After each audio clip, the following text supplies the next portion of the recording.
How many times have you been watching a film and you've seen a herald or someone like that unroll the vellum scroll and pronounce that this here scroll says that him over there, who's quite clearly a goody, is the true heir to the kingdom and has the deeds to the castle and all that sort of stuff.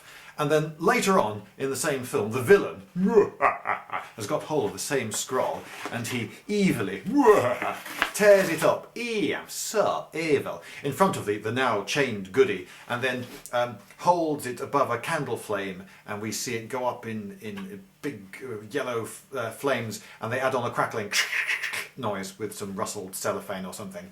How many times have you seen that? I imagine if you watch lots of films, quite a few. Well, one thing that I can tell you is that what that villain tore up and then burned was not vellum. It was a piece of thin card that they dyed with a tea bag. Vellum is leather.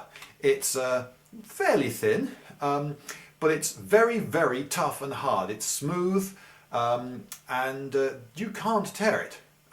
In fact, so people had some vellum that had been made to demonstrate what medieval vellum was like. They took it to some schools and challenged people to tear it. Admittedly, eventually this piece of vellum did get torn at one school, but it took two 15-year-old boys the entirety of their break time, and they had to lever it over the back of a chair between them, and they just managed to rip it. If the villain of the piece actually did get a piece of real vellum, and he would go, I shall just tear it.